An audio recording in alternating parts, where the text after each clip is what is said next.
नमस्कार मित्रों, स्वागत है आपका अपना चैनल श्री हरि ज्योतिष में। आज का एक कार्यक्रम आप सभी वृषभ राशि के जातकों के लिए बेहद खास है, क्योंकि आज हम मई 2024 का मासिक राशिफल लेकर के आए हैं। तो कैसा रहेगा मई के महीने में धन, शिक्षा, स्वास्थ्य, व्यापार और प्रेम जीवन, आज हम इस विषय में विस्तार से चर्चा करेंगे। किंतु इससे पहले अभी तक आपने चैनल को सब्सक्राइब नहीं किया है तो सब्सक्राइब कर लिया है तो धन्यवाद। अब ग्रहों की स्थिति पर एक नज़र डालें तो प्रथम भाव में गुरु स्थित है और प्रथम भाव का स्वामी शुक्र आपके द्वादश भाव में सूर्य के साथ स्थित है। द्वादश भाव का स्वामी मंगल एकादश भाव में राहु और बुध के साथ स्थित है। वही केतु आपके छठे भाव में और शनि आपके दसम भाव में स्थित है। अब इस महीने राशि परिवर्तन करने वाले ग्रहों की बात करें तो महीने के पहले दिन ही गुरु आपके द्वादश भाव से निकलकर प्रथम भाव में गोचर करेंगे। 10 मई को बुध आपके एकादश भाव से द्वादश भाव में गोचर करेंगे। वही 14 मई को सूर्य आपके प्रथम भाव में गोचर करेंगे और शुक्र 19 मई को स्वयं की राशि अर्थात आपके प्रथम भाव में गोचर करेंगे। तो ये है इस महीने का ग्रह गोचर। अब स्वास्थ्य की बात की जाए तो इस महीने पहले दिन ही आपके प्रथम भाव में अष्टमेश गुरु गोचर करेंगे। हालांकि गुरु नैसर्गिक शुभ ग्रह है, इसलिए सामान्य रूप से ये महीना आपके स्वास्थ्य के लिए बेहतर रहेगा, जो कि गुरु आपके राशि के लिए मारक भी हैं तो थोड़ा बहुत मानसिक तनाव को बढ़ा सकते हैं। वही 40 वर्ष से अधिक उम्र के लोगों को अपने खान पान पर विशेष ध्यान देना होगा। वही जिन लोगों को पाइल्स की समस्या है, रक्त संबंधित समस्या है, वे लोग अपने स्वास्थ्य के प्रति विशेष रूप से सजग रहें।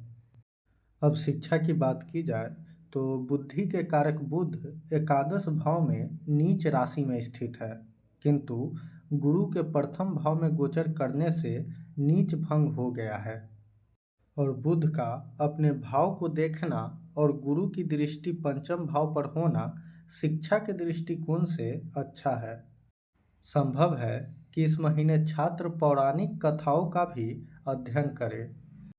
वही मेडिकल, इंजीनियरिंग, ज्योतिष या फिर साइंस से संबंधित कोई भी शिक्षा ग्रहण कर रहे छात्रों के लिए ये महीना उत्तम रहेगा। वही प्रतियोगी परीक्षा की तैयारी कर रहे छात्रों की बात की जाए तो छठे भाव का स्वामी शुक्र द्वादश भाव में चतुर्थ भाव के स्वामी सूर्य के साथ स्थित है और वहाँ से आपके छठे भाव पर दृष्टि कर रहे हैं। ये स्थिति आपके कंपटीशन के लिए बहुत बेहतर है, खासतौर से ऐसे छात्र जो सरकारी नौकरी के लिए तैयारी कर रहे हैं, उन लोगों का मनोबल इस महीने बहुत बेहतर रहेगा और जब मनोबल अच्छा रहेगा तो तैयारी भी अच्छी होगी। कुल मिलाकर ये महीना आप लोगों के लिए बेहतर रहेगा। अब आर्थिक स्थिति की बात की जाए तो धन भाव का स्वामी बुध लाभ भाव में बैठे हैं और साथ में नीच भंग राजयोग का भी निर्माण कर रहे हैं, क्योंकि गुरु आपके प्रथम भाव में है और गुरु धन के कारक भी हैं। तो इस महीने आप लोगों को धन लाभ बेहतर होगा, क्योंकि गुरु की पंचम दृष्टि आपके पंचम भाव पर भी है और नवम दृष्टि आपके नवम भाव पर। तो इस महीने ऐसे जातक जो शेयर बाजार से जुड़े हुए हैं, उन लोगों को वहाँ से धन लाभ होने के योग हैं। वही कहीं पैसा अटका हुआ है तो वहाँ से भी आपको पैसे मिलने के योग हैं। फिर 10 मई को बुध जब आपके द्वादश भाव में गोचर करेंगे तब धन लाभ के साथ साथ धन का व्यय भी तेजी से होगा और ये व्यय लग्जरियस चीज़ों पर हो सकता है। इसके अलावे हॉस्पिटल और कोर्ट कचहरी पर भी व्यय संभव है। अब आपके कार्य क्षेत्र की बात की जाए तो आपके कर्म भाव में कर्म फलदाता स्थित है, यानी आप अपने व्यवसाय को बढ़ाने के लिए जितना मेहनत करेंगे आपका व्यवसाय उतना ही इस महीने फलीभूत होगा। यानी आपके व्यवसाय के लिए भी ये महीना बेहतर रहने वाला है। अब नौकरी पेशा से जुड़े लोगों की बात की जाए तो नौकरी कर रहे लोगों के लिए भी ये महीना ठीक ठाक रहेगा। बस इस महीने अपने गुस्से पर संयम रखें, क्योंकि संभव है कि आपके कार्यस्थल पर किसी से विवाद हो।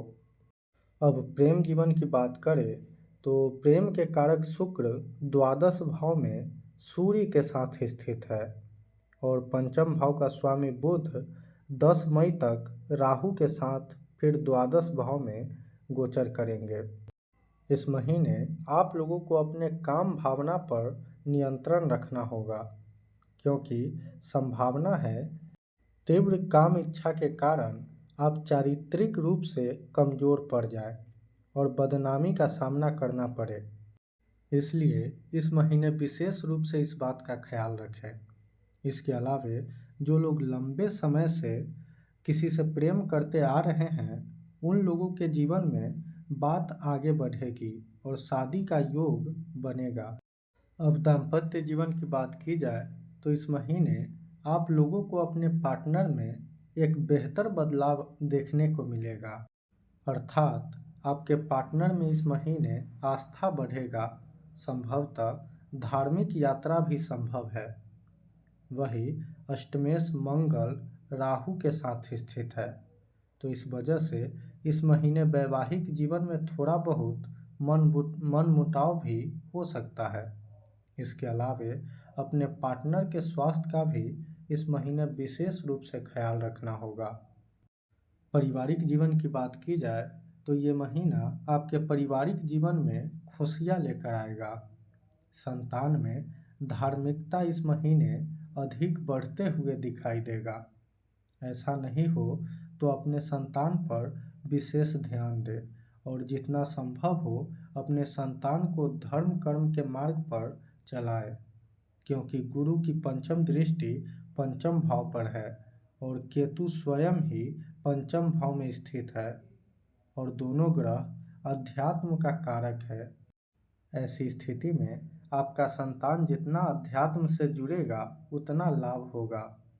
इसी के साथ आज के कार्यक्रम में बस इतना ही। मुझे दीजिए इजाज़त। नमस्कार।